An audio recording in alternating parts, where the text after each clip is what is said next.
Hey, this is C in Detail. I'm Chris. This is MMA for you. I'm going to be doing my post-fight analysis for UFC Fight Night 33, Hunt versus Silva. Overall, with the main event like that, it was pretty awesome. And actually, a lot of the fights were really good. Shogun's knockout was really good. There's a good amount of finishes here, and some of the fight, like Mizugaki versus Nanfan, was really good. Some crappy ones, though, like Jotko versus Santos wasn't very good. Alex Garcia made a statement. So overall, it was a really good card. As far as bonuses go, Shogun got knockout of the night. Hunt and Silva got fight of the night. And there's no tap-out finishes, so there's no submission of the night. Picks weren't very good. It was a really weird night for me as far as my picks go.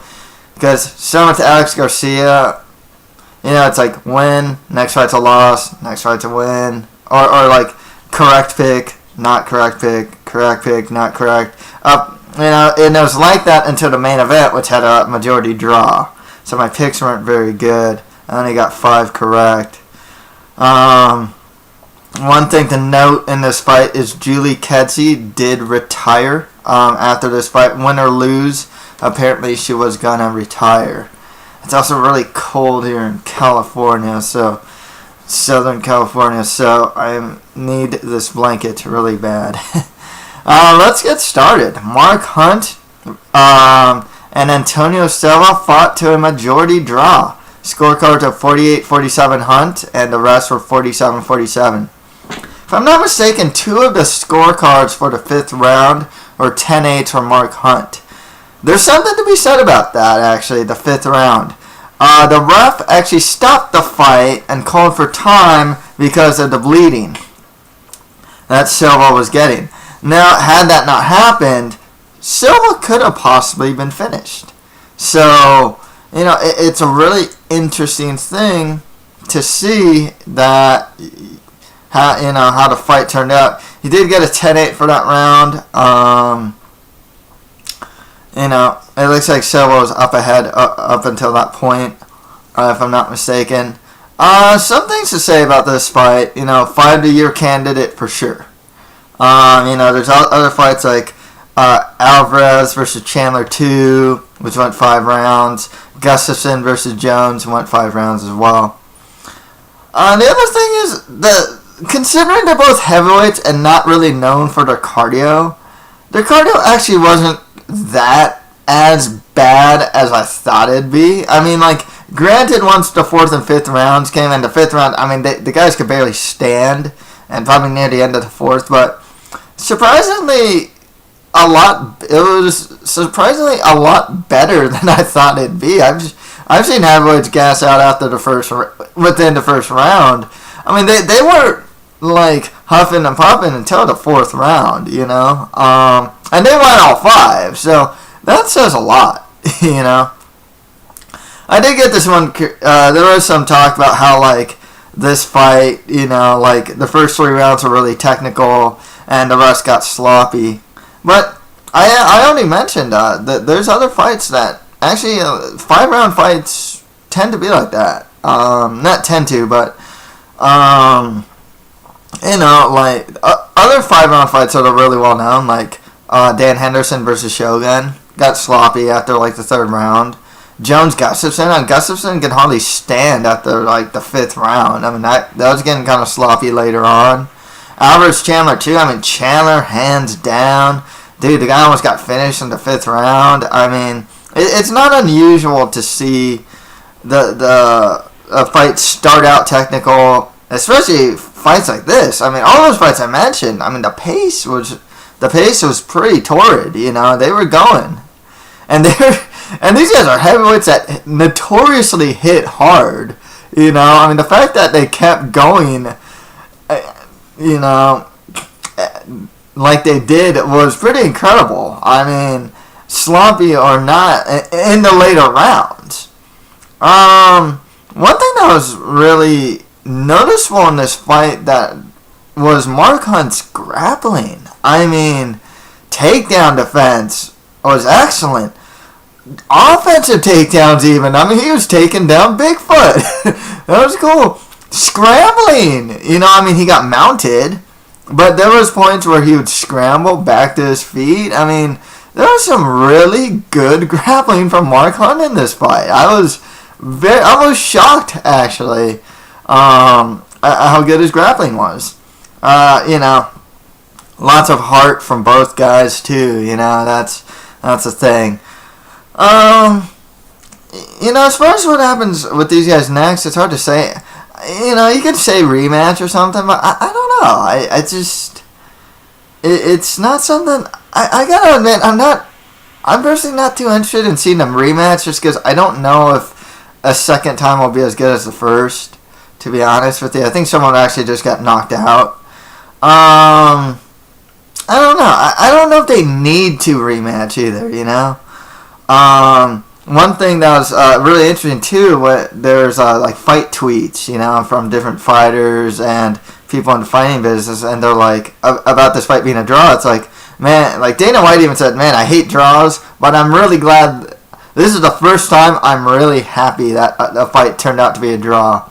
And it's like, yeah, you know, you watch this fight, it's like, yeah, you know, you get this idea at the very end, none of these guys lost, you know, no one was a loser, you know, and you can't, you know, in a sense of like the fighting spirit and whatnot, I guess. I mean, that round, going round by round, there's arguments for like, oh, this guy should have got a 10-8, this guy should have won, you know, this guy should have got a 10-8 or whatnot, and this guy should have won this round.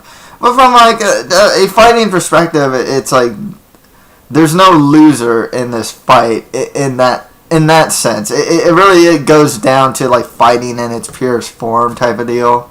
As far as a sporting competition, I mean, it went to a draw. I thought that was fine, actually, but I have heard others say that, oh, like Silva, I thought Silva got 3 rounds and whatnot. I've heard some people say, hey, you know what, I think Hunt barely managed to just edge it out, you know.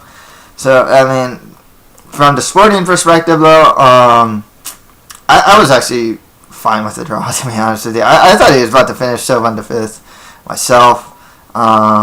There's an argument for a 10-8 round in the 3rd, when I think it was the 3rd or something, when he dropped Hunt. So, for Antonio Silva, so...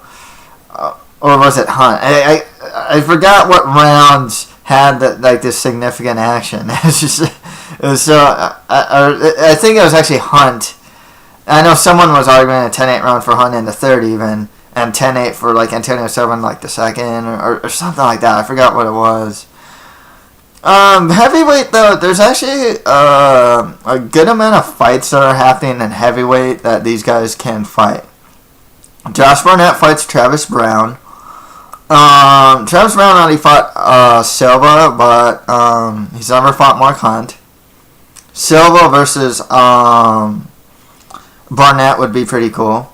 Stipe Miocic fights Gabriel Gonzaga, and both of those guys never fought Hunt or Bigfoot. And of course, Overeem fights Frank Mir in February. I know Mir hasn't fought any of those 2 guys. Overeem got beat up, got knocked out by Bigfoot. No, and Overeem back in Japan submitted Hunt, but can definitely revisit Hunt Overeem or something like that too.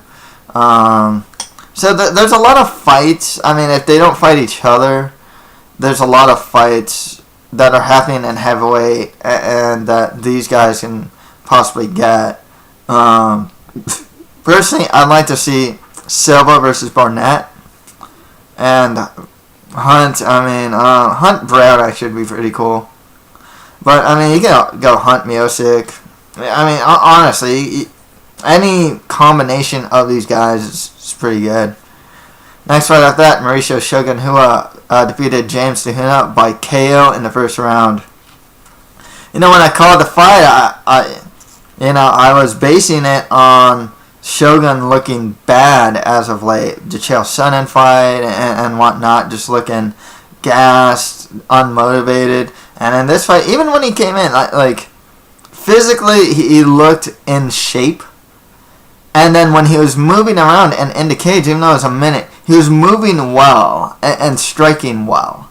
So it really is a case of like I think we are really getting to a point of like which Shogun is gonna show up now. You know, is it like this Shogun who's knocking out James Tahuna with like a really nice left hook? It was actually a really technical left hook. He actually swings like the, you know, brawler Shogun overhand right too.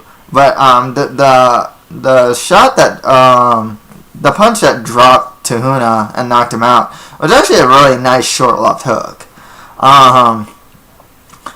So the thing that I read that he was working with Freddie Roach before this fight, which is really interesting for a guy who's really offensive minded like Shogun Rua to work with Freddie Roach. I think he's worked with him before. Would actually be pretty beneficial. And if this is what's happening, you know, it kind of showed itself in this fight. I've heard that he's on and off about dropping to middleweight. So, I mean, he can stay in light heavyweight and fight someone like a Phil Davis, get a rematch with Little Nogueira, or fight Bader or something next. But that's the thing with Shogun at this point, is that if he's, in my opinion, if he stays at light heavyweight, he's gonna be that guy to test prospects, you know, because that's kind of what he's been doing. I mean, Gustafson's biggest win is Shogun, you know. Chael's biggest win in light heavyweight is Shogun. You know, it's just one of those things where, like, I can't see him fight for a title, but I can see him get good fights, but he's going to be that guy that's either going to have, like, you know, a classic fight with, like, Low Nogueira that has no divisional relevance, but is, like, a cool fight, or he's going to test a new, you know, one of the few prospects. You know, don't be surprised to see Jimmy Manuwa fight Shogun, you know, in the far future, if Shogun, or not far, in the near future, if Shogun decides to stay at light heavyweight. At middleweight, I mean, there's a chance for him, if he's in shape and he fights well, there's a chance for him to there's a chance. I'm only saying a chance, for a title run for him. That's the thing. Otherwise, at light heavyweight, I mean, he'll get big fights, but I just don't think he can get a title shot. Middleweight, there's a chance. And there's good fights for him at middleweight, too, you know. Vitor. I don't know who he trains with, though, because, you know, there's Vitor Jacare, and I don't know if he trains with those guys or not, or has before. Shogun versus Anderson would actually be pretty cool. You know, you can get the third fight between Shogun and Machida at middleweight. Who else? Bisping, Shogun. I mean, Shogun would probably beat Bisping. You never know. I mean, there's good fights for him. Like good, big fights for him at middleweight. If you want to give him, you can give him prospects in middleweight, too. Give him Lorenz Larkin or Luke Rockhold if you want to, you know. Tim Kendi, even. He's just that guy now that can fight, like, the up-and-comers. He's just at that point in his career where, like, he can kind of fight the up-and-comers because he's been around the game for so long. He definitely is a veteran. Or he can fight the top guys, and it wouldn't seem so out of place. Next fight after that, Ryan Bader beat Anthony Parash by unanimous decision. Oh, yeah, going back to, as far as Tahuna goes, man, back to the drawing board for this guy. This guy, I picked him to win. I'm going to save some face here. If you read my predictions, I did mention that he, you know, tried to save face here. I did say that he is hittable, and it showed in this fight. He's not young either. You know, he's 32. So I don't, and he lost to Glover Teixeira before this fight as well. So you know, I don't really see a big run for the guy. To be perfectly honest, just more lower to mid tier guys of the division for him. Okay, next fight I thought Ryan Bader beat Anthony Parash by unanimous decision. The scorecards were 30-20, 2 30-27s and 1 30-26. I mean, this was a beating. You know, I don't know how else to say it. I mean, 30-26 or even 30-25 is kind of how I would take it. Because Burroughs offered no offense of his own at times. I mean, he was getting close to finish a lot of times, too, by the ground and pound. I think.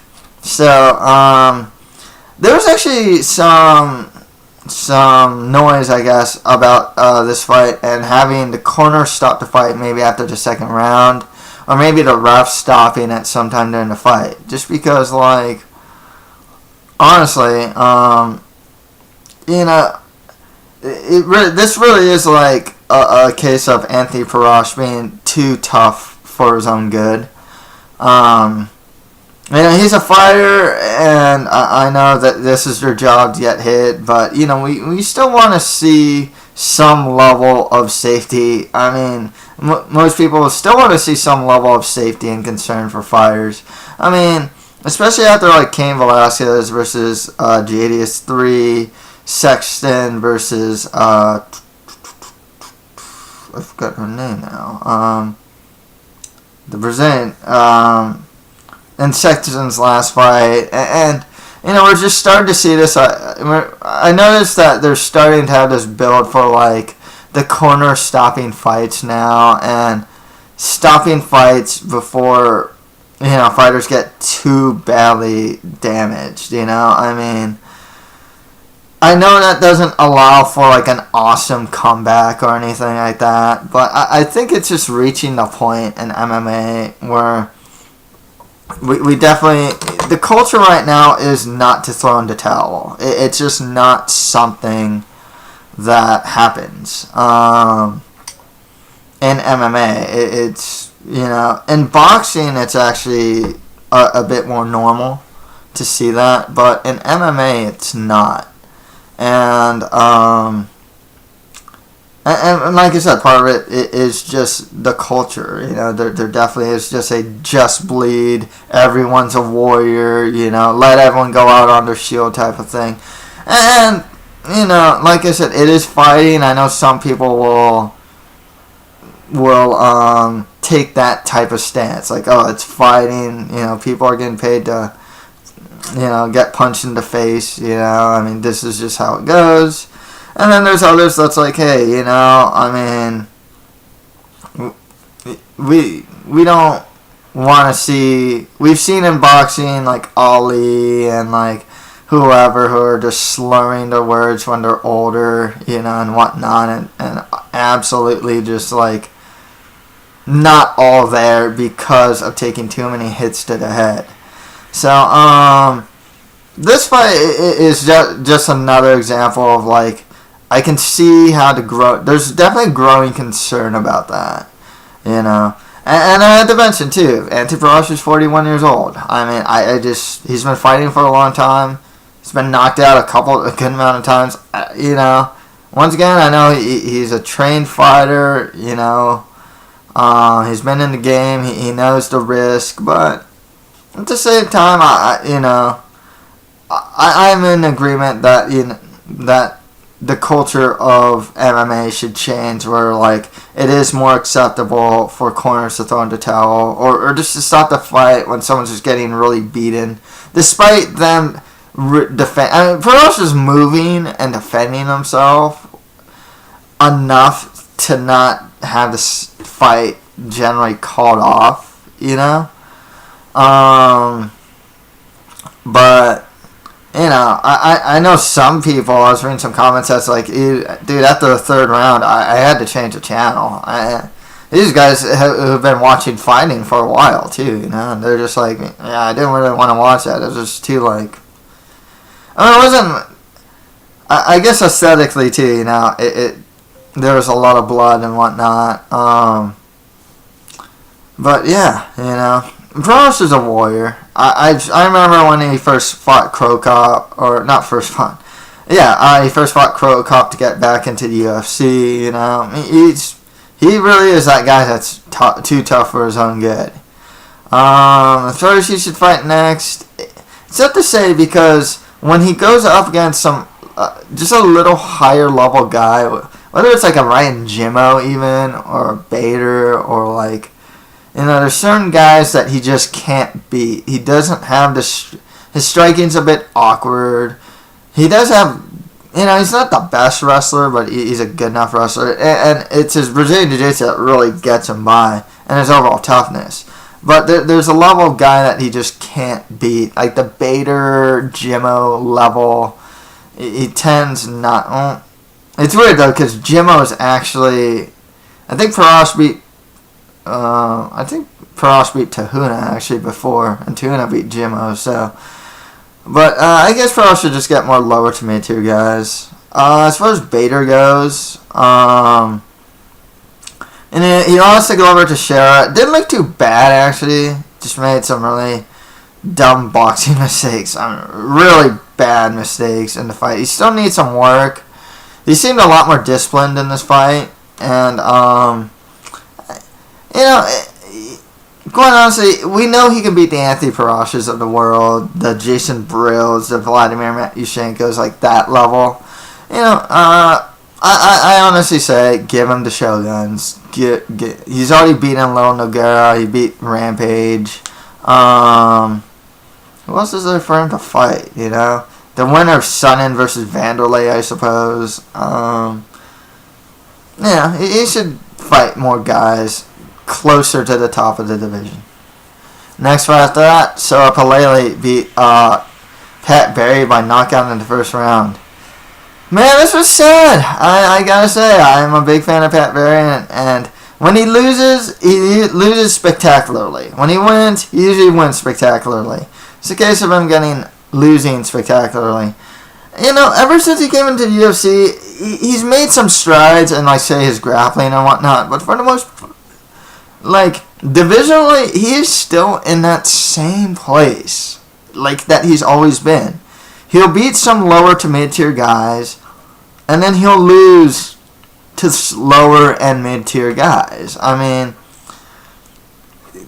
he can't seem to get... he's barely a mid-level guy in the UFC. I mean, he at this point, you gotta wonder if he's gonna get cut, I'm proposing this for him, cut to 205. I think this may be the one fight where there are a lot of fights he's not losing due to size so much, but guys that he's fighting and heavyweight hit really hard. It's like LeVar Johnson, Sean Jordan, and just some really hard hitting guys. So, he's done. I forgot what it is, 2-5 so far, or something like that, in the UFC. Or he doesn't have Pat Barry does not have a great UFC record, but he is a fan favorite. I think he'll probably get another fight in the UFC. I think he should maybe try to cut to 205, to be perfectly honest with you, because in heavyweight, I mean, he's not getting anywhere, I mean, that's the thing. He's not getting anywhere. He's just in the same place, barely hanging on to his UFC job. I mean, that's where he is at heavyweight. Good win for Palele. He wants to fight with Nikita Krylov. He's never really impressed me, but, this was a good win. He bobble-headed Pat Barry, tough to say who gets next. Just some more lower to mid-tier guys of the division, I guess. Yeah, next fight after that, Clint Hessler beat Dylan Andrews by TKO. Dylan Andrews dislocated his right shoulder sometime near the end of the second round. It kind of sucks because I actually have a bad right shoulder, so I actually have injured, I think it was I can't really tell if it's badly strained or just dislocated. It kind of feels like it pops, so maybe it is dislocated. So seeing something like that, it kind of sucks, and that's actually happened to me before. I've thrown a right hand in sparring, and the guy blocked it, and my right shoulder just ended up in a very weird position, and it just popped, and it sucked really bad. So it really sucks for Andrews. The fight could have gone either way at that point, to be honest with you. Clint Esther, though, he's still 27 years old, striking solid. He's a bit stiff at times, though. That's one of his problems I noticed about him. His grappling still needs some work, a good amount of work as well. I don't know. As far as the ceiling goes, it's really hard to say. And so as far as who these guys should fight next, it's more lower to mid-tier guys of the division. Okay, next fight after that. It's Betch. I'll just say Coria.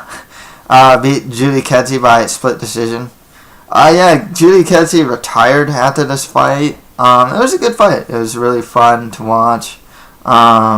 One guy made a comment too. It's like, yeah, it was a great fight and all, but I gotta say, I had a hard time not looking at the girls' booties. I remember one guy said that, and I was like, yeah, I guess that's to be expected in like women's fights. But yeah, it was a good fight. I know some people thought that Kedzie won. Honestly, I kind of had Betch winning 2 rounds against Kedzie. I didn't pick this fight because I remember seeing her last fight, and her striking didn't look this good. Her counters looked pretty good, especially with her left hand. She didn't look so awkward in her striking like I saw in some previous fights. Because some of her previous fights, her striking can kind of look a bit awkward, but in this fight, it looked a lot cleaner. As far as who Betch Coria should fight, I'm thinking Amanda Nunes, who's coming off a win over Jermaine Durandamy, or Jessica Ai, who just beat Sarah Kaufman.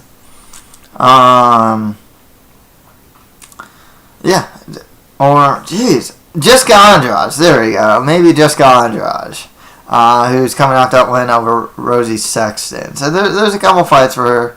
And if you want to give her someone like a Justman Duke or maybe even Juliana Pena, there's actually the division's actually gotten a couple more fighters, so there's actually a lot to choose from these days.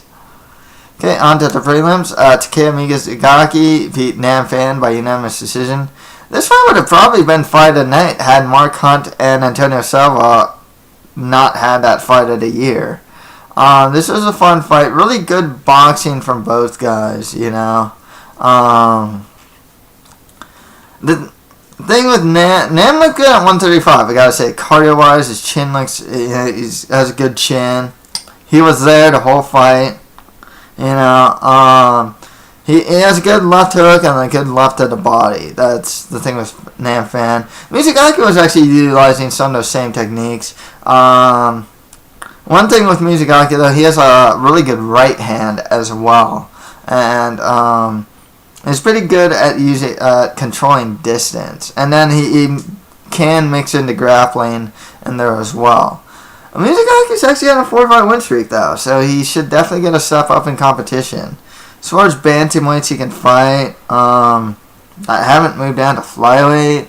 I guess there's like Rafael Sancho would be pretty good. TJ Dillashaw. Who else? Yeah, actually those two would be sufficient for Miyazaki to fight.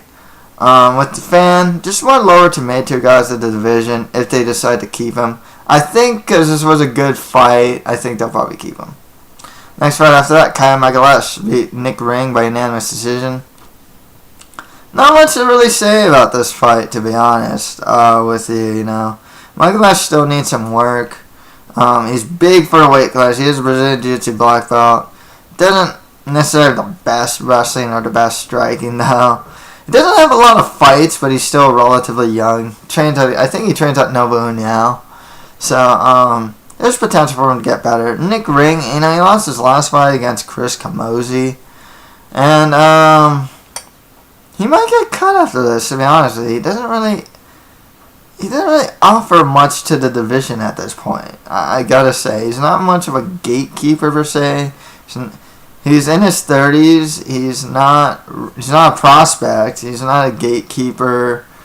He doesn't really have a role in the UFC. What sucks about this fight too, when I was predicting this fight, I was going back. I initially picked Kyle Megalash to win, and then when I was predicting the fight, I was thinking, man, Nick Ring, he's pretty good at, I was saying like he's pretty good on the ground, his striking like pretty good, and I decided to go with Ring, but it's like I should have gone with Kyle Megalash, who was my original, who I was thinking of originally picking to win this fight. I hate it when stuff like that happens. With Megalash, I don't know. His prospects in the division, his ceiling doesn't look that high, but you never know. It's tough to say. I mean, he could fight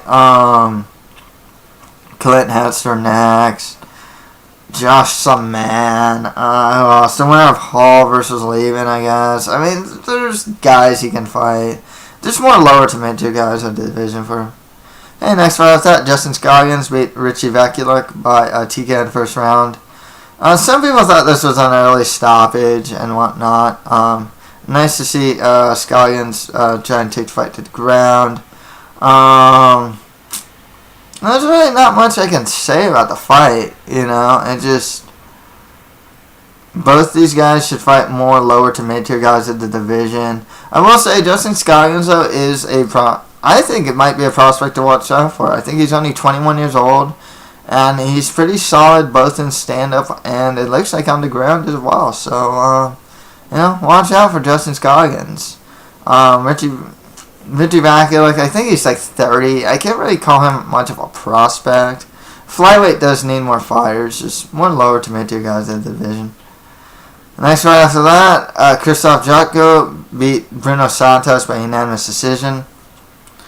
It wasn't the greatest fight. Bruno Santos, honestly, just does not has grinding fights. I mean, he fights in a way that he'll bully you against a cage. There's a lot of clinch against a cage.